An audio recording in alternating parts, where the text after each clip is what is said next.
வணக்கம். மாலை முரசு செய்திகளை விரிவாக பார்ப்பதற்கு முன் முதலில் தற்போதைய நேரத்திற்கான தலைப்புச் செய்திகளை பார்க்கலாம். மசோதாக்கள் மீது முடிவெடுக்க ஆளுநர்கள் மற்றும் குடியரசுத் தலைவருக்கு காலக்கெடு நிர்ணயித்த விவகாரம். மத்திய மாநில அரசுகள் ஒரு வாரத்தில் பதிலளிக்க உச்சநீதிமன்றம் உத்தரவு.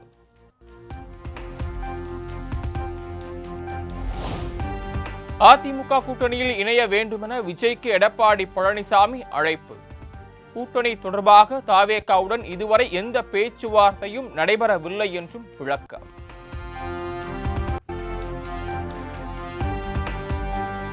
(2026) முழு பெரும்பான்மையுடன் கூடிய ஒற்றை கட்சி ஆட்சி தமிழகத்தில் அமைய வேண்டும் என்பதே மக்களின் விருப்பம். திமுகவை வீழ்த்தும் எண்ணம் கொண்ட கட்சிகள் அதிமுகவுடன் இணைய வேண்டும் என்றும் தி ஹிந்து ஆங்கில நாளிதழுக்கு EPS பேட்டி.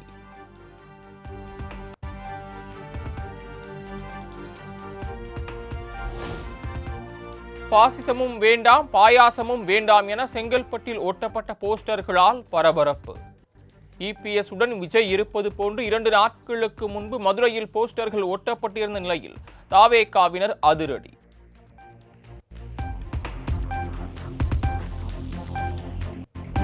மணப்புரம் அஜித்குமார் கொலை வழக்கில் அவரது தம்பி நவீன்குமார் உள்ளிட்ட 5 பேர் CBI முன்பு 2வது முறையாக ஆஜர். கடந்த 18ஆம் தேதி விசாரணை நடைபெற்ற நிலையில் மதுரை அலுவலகத்தில் இன்று மீண்டும் விசாரணை.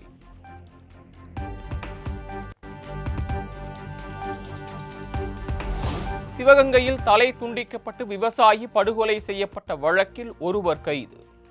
தலைமறைவான மற்ற 2 பேரை தேடுகிறது காவல்துறை.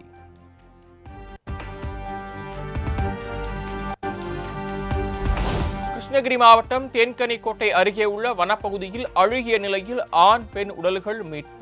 கொலையா தற்கொலையா என போலீசார் விசாரணை.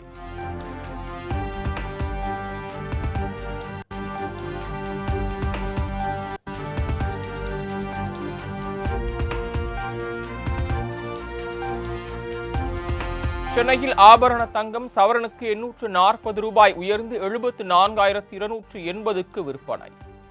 1 கிராம் ஒன்றுக்கு 105 உயர்ந்து 9,285க்கு விற்பனை செய்யப்படுகிறது.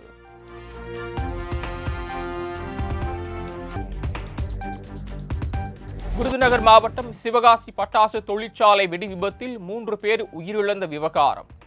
பட்டாசு ஆலை மேற்பார்வையாளர் மற்றும் மேலாளர் கைது செய்யப்பட்ட நிலையில் தலைமறைவான உரிமையாளரை தேடும் காவல்துறை.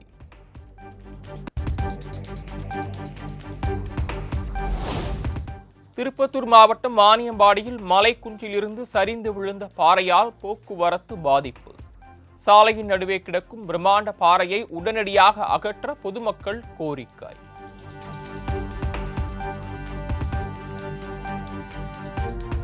எல்லை தாண்டி மீன்பிடித்ததாக ராமேஸ்வரம் மீனவர்கள் 4 பேர் கைது. இலங்கை கடற்படையினர் மீண்டும் அட்டூழியம்.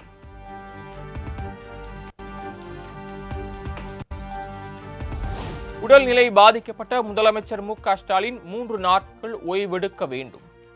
மருத்துவமனையில் இருந்தே தனது பணிகளை முதலமைச்சர் தொடருவார் எனவும் அப்போலோ மருத்துவமனை நிர்வாகம் அறிக்கை.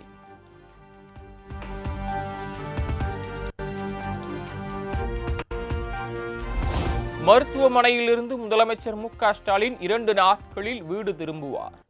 துணை முதலமைச்சர் உதயநிதி ஸ்டாலின் பேட்டி. 2-3 மாதங்களாக வந்து ரோட் ஷோலாம் பண்ணதால கொஞ்சம் அந்த கிரீனஸ் இருந்தது. மருத்துவர்கள் சிறப்பாக பார்த்துட்டு இருக்கிறாங்க, ரொம்ப நல்லா இருக்காங்க. இந்த நிகழ்ச்சிக்கு வர முடியலன்னு அவங்களுக்கு கொஞ்சம் மனசில் இருந்துச்சு. பட் லைவில் ஃபுல் நிகழ்ச்சி பார்த்துட்டு மென்டாக பேசினாங்க. ஒரு 2 நாட்கள் வந்து மருத்துவர்கள் வந்து ரெஸ்ட்டில் இருக்க சொல்லியிருக்கிறாங்க. அதனால் விரைவில் பூர்ண குணமடைஞ்சு வீட்டுக்கு வந்துடுவோம். நன்றி.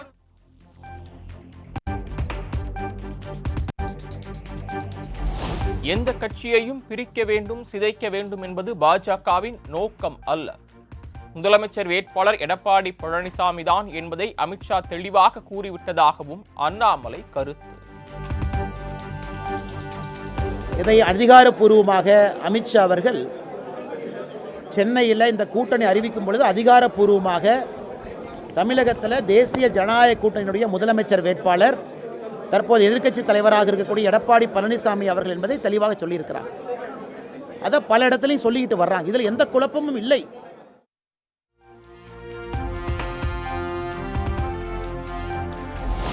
நாமக்கல் அருகே தொழிலாளியை கடுமையான வார்த்தைகளால் மிரட்டிய தனியார் நிதி நிறுவன ஊழியர்கள்.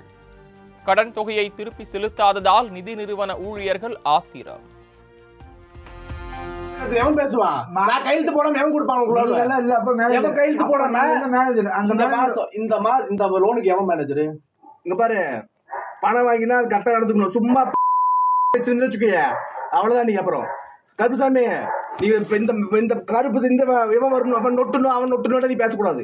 நீ கையிட்டு பணம் வாங்கல, கையிட்டு வாங்கல, அப்ப தேதி கட்டணும்ல.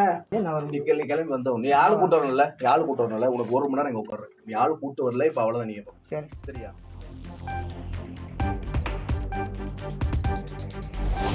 சங்கராபுரம் அருகே குடிநீர் விநியோக பிரச்சனையில் ஒருவரை டிராக்டரில் கட்டி வைத்து அடித்த ஊராட்சி மன்ற துணைத் தலைவர்.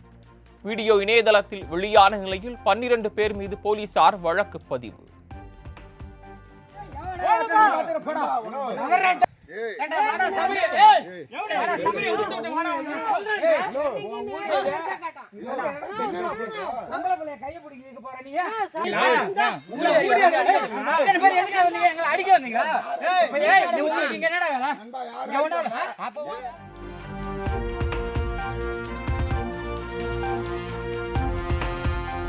சென்னையில் ஆகஸ்ட் 1ஆம் தேதி முதல் பழைய பயண அட்டையை பயன்படுத்த முடியாது.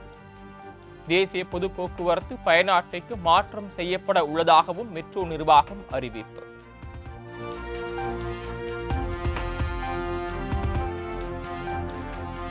(2025, 2026) கால்நடை மருத்துவ படிப்புகளுக்கான சிறப்பு பிரிவு கலந்தாய்வு இன்று தொடக்கம். மாற்றுத்திறனாளிகள், முன்னாள் ராணுவ வீரர்களின் வாரிசுகள் மற்றும் விளையாட்டு வீரர்கள் கலந்தாய்வில் பங்கேற்பு.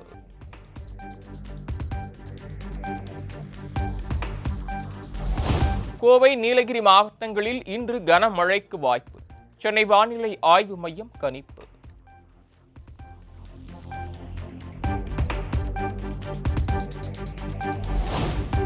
பதவிக்காலத்தை முழுமையாக நிறைவு செய்யாமலேயே ஜெகதீப் தன்கர் திடீர் ராஜினாமா.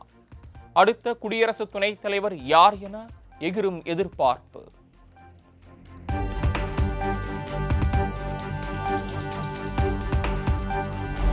மும்மொழி கொள்கையை நடைமுறைப்படுத்துவது தொடர்பாக மாநில அரசுகளே முடிவு செய்யலாம். மாணவர்களின் பன்முகத்தன்மையை வளர்க்கவே மும்மொழி கொள்கை கொண்டுவரப்பட்டிருப்பதாகவும் மத்திய கல்வித்துறை இணையமைச்சர் ஜெயந்த் சௌத்ரி விளக்கம்.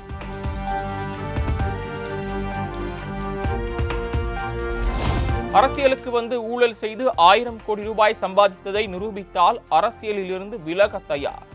ஆந்திர முன்னாள் அமைச்சர் சரோஜா சவார்.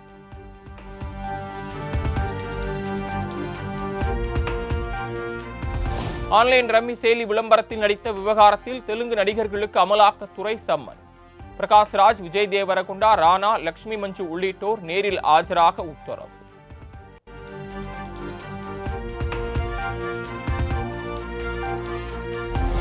தெலுங்கானா மாநிலம் சூர்யாபேட்டை பகுதியில் நகைக்கடை சுவரில் துளையிட்டு 18 கிலோ தங்க நகைகள் கொள்ளை.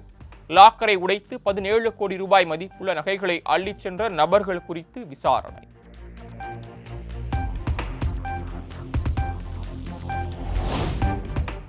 இமாச்சல் பிரதேசத்தில் ரயிலில் சென்று கொண்டிருந்த போதே பாலத்தின் தாங்கு சுவர் இடிந்து விழுந்ததால் பரபரப்பு.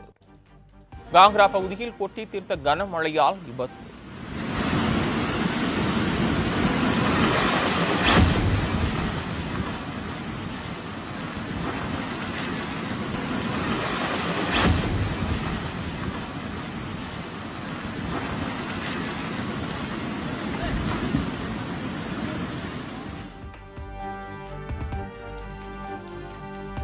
வங்கதேசத்தில் போர் விமானம் விழுந்து நொறுங்கிய விபத்தில் 19 பேர் உயிரிழந்ததன் எதிரொலி.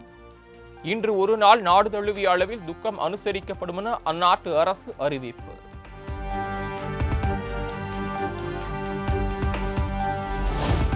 மூன்று போட்டிகள் கொண்ட மகளிர் ஒருநாள் கிரிக்கெட் தொடரை வெல்லப் போவது யார்? இந்தியா, இங்கிலாந்து அணிகள் தலா ஒரு போட்டியில் வெற்றி பெற்றுள்ள நிலையில் இன்று கடைசி போட்டிக்கு ரசிகர்களிடையே மிகுந்த எதிர்பார்ப்பு.